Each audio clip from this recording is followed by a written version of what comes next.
I've driven across nearly every state in the country. Some nights, it's endless cornfields. Others, it's winding mountain roads with nothing but darkness pressing against your windows. But the worst, the truly chilling nights, they don't come from the landscape. They come from what you don't see until it's too late. This story didn't start with a scream or a crash. It started with silence, with static, with a quiet so deep, even the tires seemed to roll softer. I was headed west on Interstate 40, pulling an empty trailer out of Oklahoma. I had a 600-mile run scheduled and figured I could make good time through the night. The CB was quiet, just the occasional fuzz and the lonely hum of distant truckers sharing ghost stories, mechanical failures, and gas station coffee recommendations. It was just past midnight when I heard it. "Help, I'm fading." It didn't sound like a man. It wasn't a full message either. It was torn, broken, like someone was underwater, like their signal was drowning in static. But it was clear enough to stop my breath. I adjusted the dial, flipped between channels, trying to find who said it. Nothing, just white noise. I leaned back in my seat, watching the lines on the road blur by in the headlights.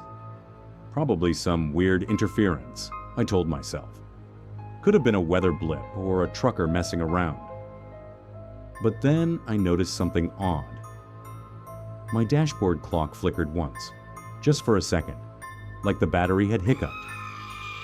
And the air got cold. Not a breeze through the window cold, but the kind that creeps into your bones. That kind that doesn't match the outside temperature. I figured I needed a break. Maybe I was more tired than I thought. Pulled into a shoulder turnout around mile marker 207. And that's when I saw her. She was kneeling right by the edge of the road, lit up in my high beams like something out of a fever dream. Her clothes were soaked, clinging to her body like she'd stepped out of a flood. Her dark hair hung in wet ropes around her face. She didn't wave, didn't look up at first, just knelt there, shoulders trembling, hands on her thighs. No car in sight, no tire marks, nothing around for miles. I slowed down. Against every instinct, I stopped. I rolled down the passenger window and called out, "Ma'am, you all right? You need help?" She looked up slowly, and her eyes, they were dull, grayish, like the life had been drained from them long ago. She didn't answer, just nodded once. It was automatic, like a reflex. I unlocked the door. "Come on in, I'll take you somewhere warm." She climbed in without a word, sat stiffly. She didn't look at me, didn't even shiver, just stared out the windshield. I handed her a towel I kept behind the seat. "Here, try to dry off. You're freezing." And that's when she spoke, software barely a whisper. "You heard me." My stomach twisted. I turned to face her, and the seat was empty. Gone. No sound. No door slam. Nothing. Just water. A wet imprint still soaking into the fabric. The towel I'd handed her, still damp, laying on the floor like it had been used.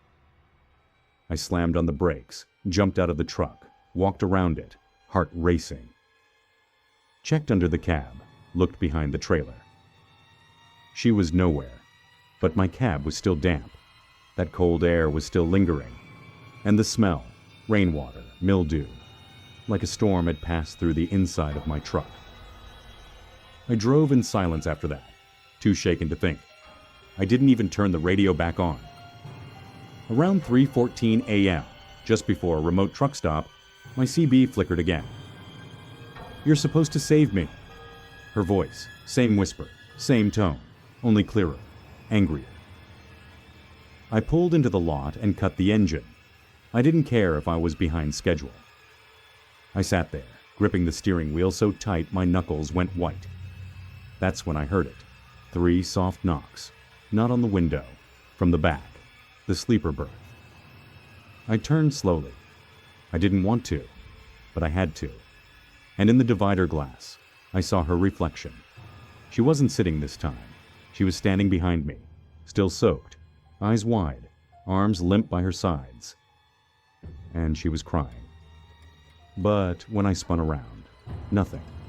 Just the rumpled blankets of my bed. I didn't sleep that night. Couldn't. I kept the cab lights on, clutched a flashlight in my hand. Every time I closed my eyes, I heard her breathing.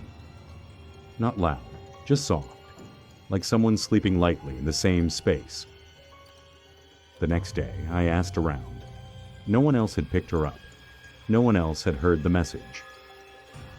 3 nights later, I tried to take a different route. I was scared of that stretch of road. I avoided mile marker 207 at all costs. But somehow, I ended up there anyway.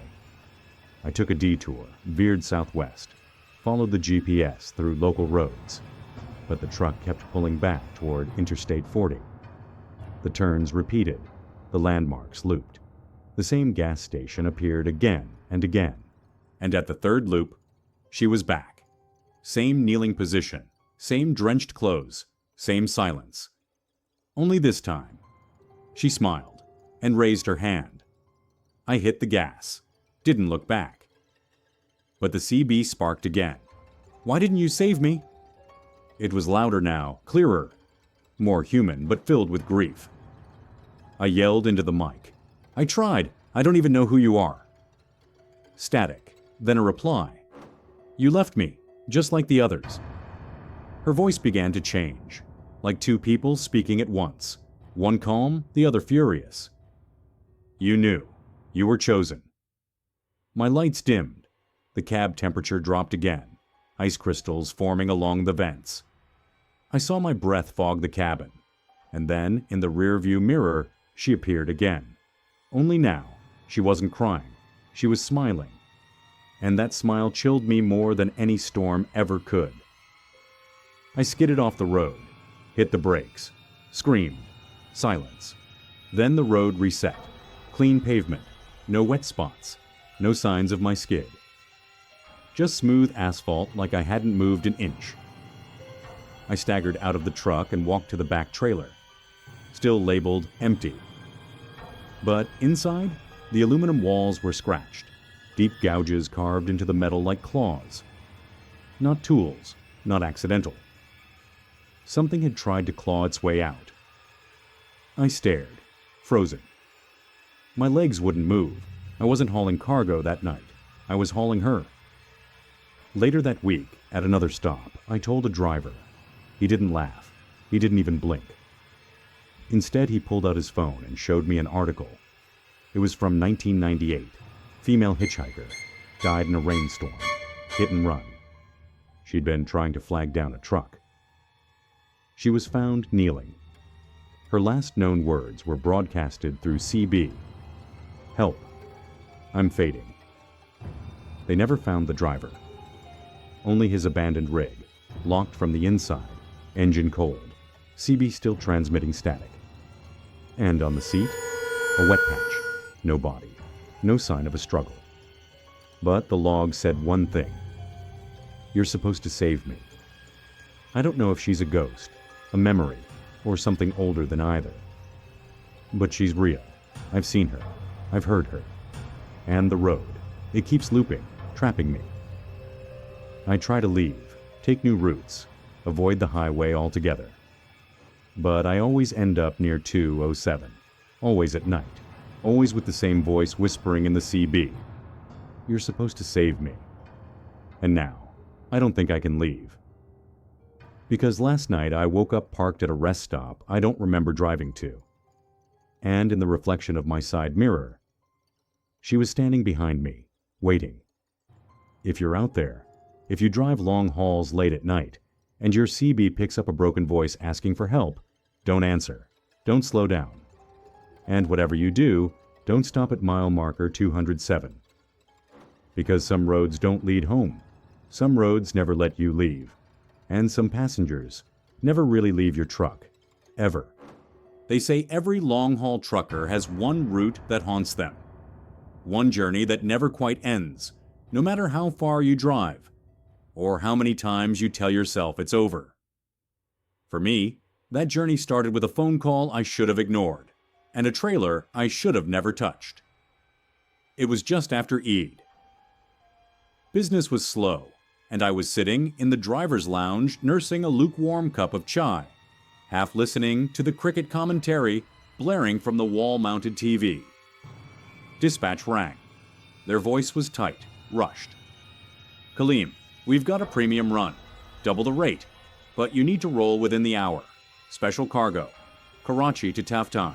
You in?" I should have asked more questions. Should have trusted the weight behind their voice. But money talks louder than instinct when bills are due, so I said yes. By 8 p.m., I was at the warehouse. Unmarked crates, 7 of them, loaded into a sealed container under the supervision of 2 men in uniform. Not military, not police. Something in between. They wore no badges. One of them muttered something to the other in Arabic, quickly glancing at me like I wasn't supposed to hear. I signed the manifest. No declared contents. Just a bold stamped instruction. Do not open. Do not delay. Do not divert.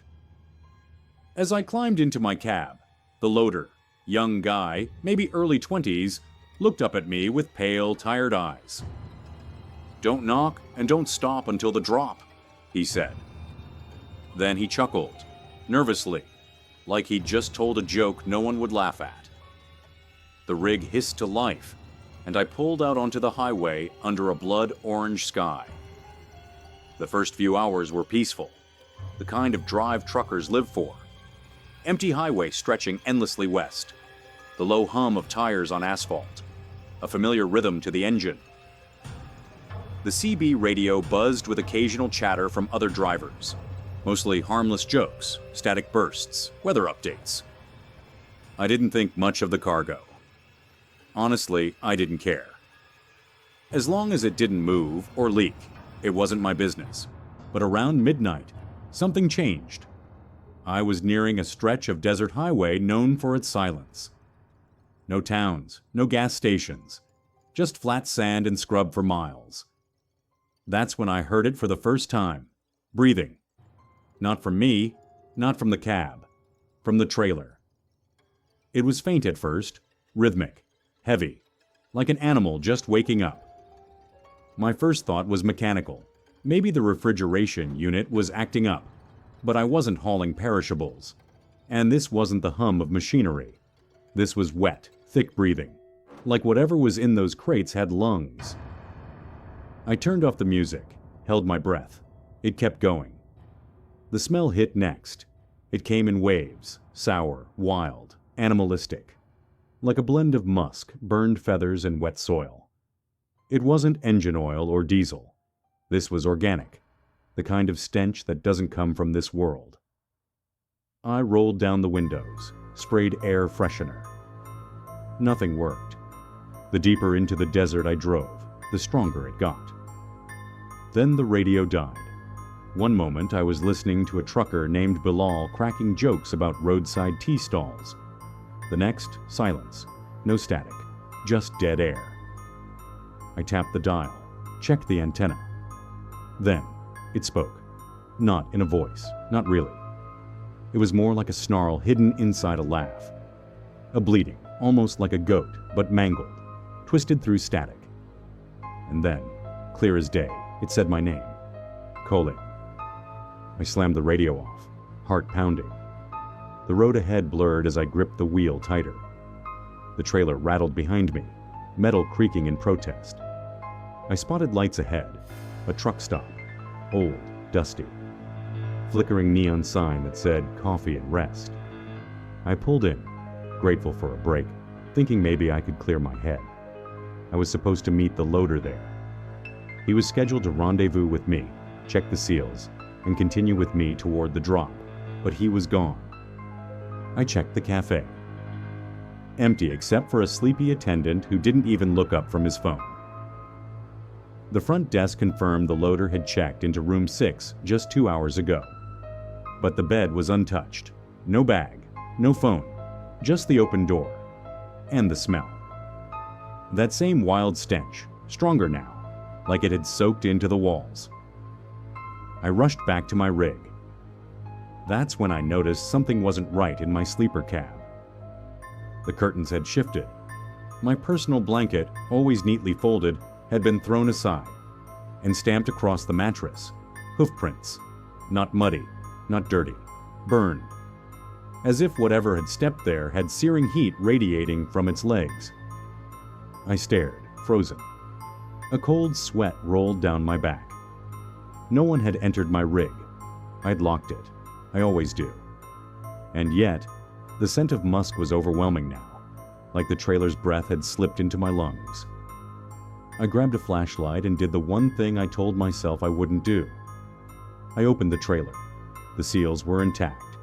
But the second I cracked it open, the air shifted. Thicker, hotter, like stepping into a jungle. My light danced across the crates. Wooden, bolted shut. But one had holes. Tiny punctures clawed into the side, with wood splinters curling outward. I stepped closer. The crate was moving, not shaking, pulsing, like it was breathing in sync with mine. Every rise of my chest, it rose. Every pause in my breath, it paused too. Then something inside it whispered. Not words, not a language I knew, just a promise. I slammed it shut and backed away. I had to leave. I climbed into the cab, turned the key.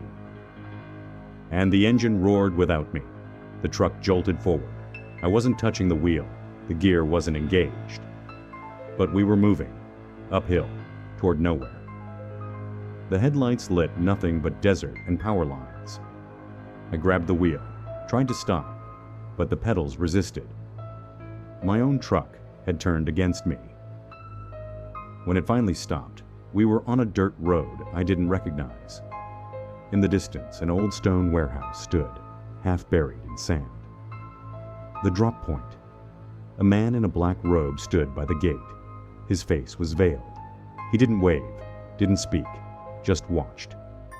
I backed in as instructed, trailer creaking with every turn. I stepped out, ready to unload, but no one moved. I looked back and the crates were gone. Not broken, not opened, gone. Where they had sat, 7 black scorch marks, and at the center, 2 hoof prints facing out. The man was gone. The wind howled across the desert, and my truck purred. Not the engine, the metal. I drove away, heart numb, brain screaming. I told no one, but that wasn't the end. The next night, parked safely in my garage back home, I heard it. 3 knocks, software rhythmic. Against the sleeper door, I opened it. Nothing there, except an old wooden crate, smaller than the others. No labels. Inside, a Polaroid photo. Me, standing by my rig. But in the shadows behind me, something watched. Tall, horned. Hooves planted firmly in the sand. Eyes like black marbles. I burned that photo. The next day it was back on my seat. I mailed it across the country. It returned inside my glove box. And now, every night, the trailer breathes again. Sometimes when I'm half asleep, I hear the CB crackle. Kaleem. They say gin can't cross iron. But what if they ride inside it? What if every crate I carry isn't empty? So if you ever get called for a premium run, with no declared contents, and a loader who won't make eye contact, don't take the job. Because once you haul something that doesn't belong in this world, you don't just deliver the cargo, you become it. And whatever I released that night, it never left. It just found a new way to travel. And it's knocking again. This time, from inside the cab.